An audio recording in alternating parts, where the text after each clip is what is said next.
بسم اللہ الرحمن الرحیم۔ شروع کرتا ہوں اللہ کے نام سے جو بڑا مہربان اور نہایت رحم والا ہے۔ السلام علیکم ورحمۃ اللہ وبرکاتہ۔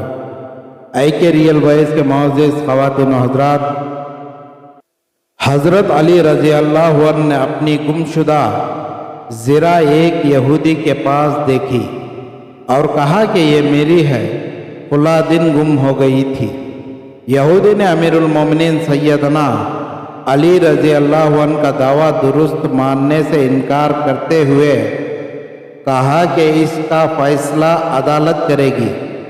چنانچہ امیر المومنین سیدنا علی رضی اللہ عنہ اور یہودی عدالت میں پہنچے۔ حضرت علی رضی اللہ عنہ نے اپنا دعویٰ پیش کیا کہ یہودی کے پاس موجود زرہ میری ہے جو گم ہو گئی تھی۔ قاضی نے یہودی سے پوچھا کہ آپ نے کچھ کہنا ہے؟ یہودی نے کہا کہ میری ملکیت زرہ میرے قبضے میں ہے۔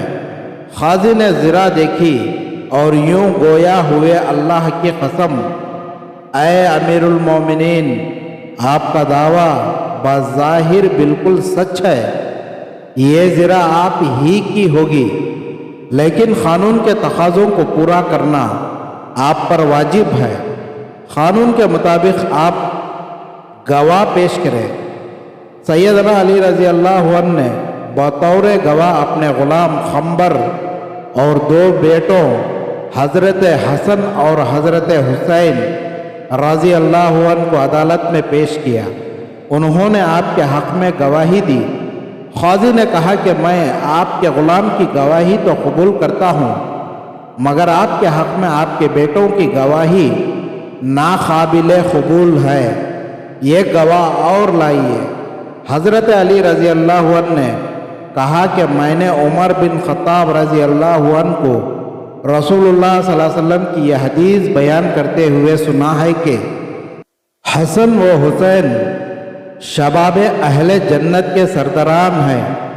قاضی شرعی نے کہا کہ یہ بات سچ ہے، مگر یہ دونوں آپ کے بیٹے ہیں اور شرعاً باپ کے حق میں بیٹوں کی گواہی قبول نہیں۔ قاضی نے امیر المومنین سیدنا علی رضی اللہ عنہ کے خلاف فیصلہ سنا دیا۔ یہودی ہکا بکا رہ گیا، تعجب سے پوچھا، بولا، مسلمانوں کا قاضی اپنے حکمران کے خلاف اور میرے حق میں فیصلہ صادر کرتا ہے اور امیر المومنین نے اس کا فیصلہ بلا چوں و چرا کے قبول بھی کر لیا، یہ تو پیغمبران عدل ہے۔ پھر یہودی نے امیر المومنین سیدنا علی رضی اللہ عنہ کی طرف نگاہ اٹھائی اور بولا، امیر المومنین، آپ کا دعویٰ بالکل سچ ہے، یہ زرہ یقیناً آپ ہی کی ہے، فلاں دن یہ آپ کے اونٹ سے گر گئی تھی تو میں نے اسے اٹھا لیا۔ یہودی اس عادلانہ فیصلے سے متاثر ہو کر مسلمان ہو گیا۔ تو محترم خواتین و حضرات، آپ ہماری ویڈیو کو لائک کریں اور دوسروں تک شیئر کریں، اور آپ ہمارے چینل پر نئے ہیں تو ہمارے چینل کو ضرور سبسکرائب کریں۔ خدا حافظ۔